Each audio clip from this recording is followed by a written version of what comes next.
Gusto ko kasing maging police, sir. Alam nyo, dito sa aking school, or dito sa school kung saan ako connected, kasi hindi naman sa akin. Dito sa school kung saan ako connected, kapag may gustong mag-enroll ng BS Criminology, tinatanong ko muna or ini-interview ko muna kung bakit gusto mong maging criminology or bakit gusto niyang mag-enroll sa BS Criminology.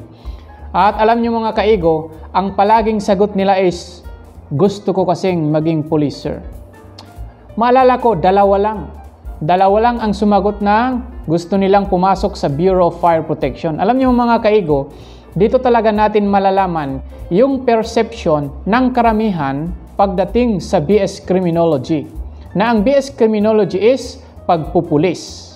Although, totoo naman na ang kapag ang isang tao gustong maging pulis, it's either papasok siya sa Philippine National Police Academy or mag-enroll ng BS Criminology. Kaya lang mga kaigo, ang pagpupulis ay isa lamang sa napakaraming career opportunities or government agency na pwedeng pasukan ng isang criminology graduate.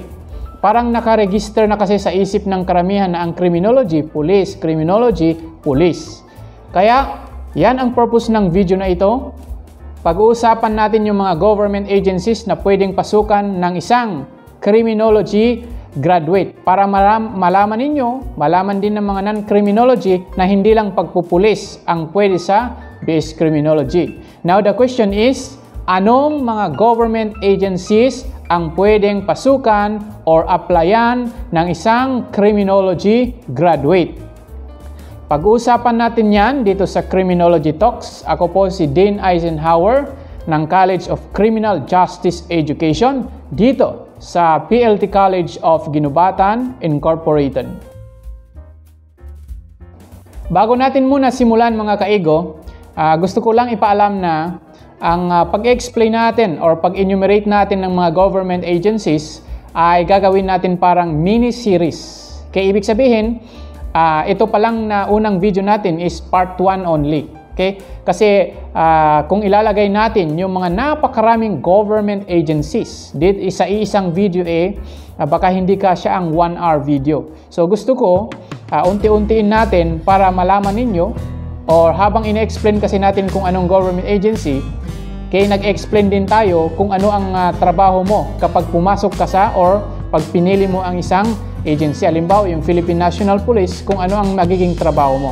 Para din alam ninyo yung mga possible na trabaho nyo pag pinili nyo ang isa sa mga ito. Okay? So this is just the part 1 of our mini series explaining the different government agencies na pwede sa inyo. Okay? Pwede sa mga criminology graduates. Okay, unahin natin yung mga bureaus under the Department of the Interior and Local Government. Okay, so ito na ang number 1 na pwedeng pasukan ng isang criminology graduate under this department, and of course, alam nyo na, Philippine National Police. Alam nyo, pag pinag-usapan talaga ang career opportunities ng isang BS Criminology graduate, number 1 talaga sa listahan. Number 1 sa listahan ang Philippine National Police. Kasi nga, nasabi ko kanina na ang perception talaga ng tao sa criminology is pagpupulis. So tandaan, pag pinag-uusapan ng career opportunities na isang BS Criminology graduate, hindi nawawala sa top 1 ang Philippine National Police. Okay? So, Philippine National Police is our national police force. Nag-iisa lang po yan na national police force natin. Pero sa ibang bansa, let's take America as an example, marami po silang police force. Pero dito sa ating bansa, we have only one police force. Nasa constitution kasi natin na, sabi sa ating constitution, there should be one police force which should be national in scope and civilian in character. Ngayon, the Philippine National Police is also the primary. It is our primary law enforcement agency. Kasi mga kaigo, marami po tayong law enforcement agencies dito sa Pilipinas. Although, mayroon tayong nag-iisang police force, which is the PNP. Pero marami po tayong law enforcement agency. Okay, nakuha nyo yung pagkakaiba. Kasi ang halimbawa ng law enforcement agency natin is andyan yung PIDEA. That is also a law enforcement agency. Andyan yung NBI. Andyan yung LTO. That is also a law enforcement agency. Pero ang pangunahing law enforcement agency natin, mga kaigo, is the Philippine National Police. Okay? Ngayon, ano ba ang mga magiging trabaho mo pag ikaw ay naging pulis or pag pinili mo ang Philippine National Police? Number 1, mga kaigo, of course, enforcing the law. Ikaw po ay magiging tagapagpatupad ng batas. You have the task, okay? Or you are authorized to enforce the law. Number 2 na trabaho mo, kaigo, pag ikaw ay naging pulis, prevent and control crimes. Alam naman natin na ang criminality is everywhere. Okay? Ang mga criminals, yan talaga ang mga kalaban ng mga pulis. Okay? So, ang magiging trabaho mo, you have to prevent it, you have to control it for the safety of the community. Number 3, na magiging trabaho mo pag ikaw ay nagpulis, maintain peace and order. Okay? Alam nyo, for me, this is one of the difficult responsibility of a police officer or a police force to maintain peace and order. Bakit? Parang grade mo lang yan. Pag mataas ang grade mo, nasali ka sa dean's list, ang hirap ba yan i-maintain? Okay? Ang hirap i-maintain. Okay? Number 4, na magiging trabaho mo, secure public safety. Okay? Safety of the community. You have to secure the community against lawlessness elements. Kaya, ang mga nagpupulis talaga is medyo dapat matapang ka. Matapang in the sense na hindi yung sugod ng sugod. Okay? Ito yung matapang kang panindigan kung ano ang nakalagay sa batas. At isa sa mga trabaho mo din, pag ikaw ay naging pulis, mga kaigo, is internal security. Okay? Kaya lang itong mga nabanggit ko na magiging trabaho mo, marami na yun. Napakarami kasi ng trabaho ng pulis. Binanggit ko lang yung mga main. Okay? Yung mga common roles and responsibilities of a police officer. Kaya lang, hindi mo magagampanan, mahihirapan kang magampanan ang mga trabaho na ito without the participation of the community. Kaya importante din sa isang pulis na they have tried to solicit the trust and confidence of the community. Kasi pag may nangyaring krimen, halimbawa, sino ang magwi-witness? The civilian coming from the community. Sino ang pwedeng magbigay ng informasyon regarding a certain criminals? The community. Sino ang magre-report kung may nangyaring krimen? Of course, the community. Kaya importante yung participation of the community. So ang PNP po, meron silang to serve and protect. Yan po ang kanilang motto, to serve and protect. To serve the people and to protect the people. Ngayon, second agency under the DILG. Okay? Nag-apply ka sa police, hindi ka nakuha, saan ka pa mag-a-apply? BFP, Bureau of Fire Protection. Actually, ito talaga yung second choice ng isang criminology graduate. Kapag hindi siya pwede sa PNP, ang madalas na second choice ng isang criminology graduate is pumasok sa Fire Bureau, which is the BFP. Okay? So, ito yung magiging bumbero ka. So, ang responsibility po ng isang Bureau of Fire Protection or ang Bureau of Fire Protection is to save lives and properties. From what? Laban po sa banta ng sunog. Okay? Kaya ang mga bumbero, yan po ang kalaban nila. Kung ang pulis, in general, ang kalaban nila is criminals. Ngayon, ang bumbero naman, kalaban nila sunog. Kasi ang sunog, bagay, it's very destructive. It can kill lives. It can destroy properties. Kaya lang mga kaigo, hindi lang dyan nakafocus ang trabaho ng isang bumbero. Okay? Hindi lang puro sunog. Ano ba ang mga trabaho kapag ikaw ay pumasok sa agency na ito? Number 1. So aside from saving lives and properties against destructive fires, meron din silang mga iba't ibang trabaho. Maliban doon. Number 1 is enforce the law. So pwede din silang maging law enforcement agency. Ano ang mga ini-enforce nilang batas? Of course, yung mga related sa fire. Halimbawa, yung Fire Code of the Philippines. Yan po ang pinaka-main law na pinapatupad ng Bureau of Fire Protection. Okay, mga building codes and other related laws. Ano pa ang magiging trabaho mo kung ikaw ay papasok sa Fire Bureau? Ang isa pong trabaho ng Bureau of Fire Protection is nagre-responde din sila sa mga disasters. It's either natural disasters or man-made disasters. Isa pa na magiging trabaho mo is provide first aid.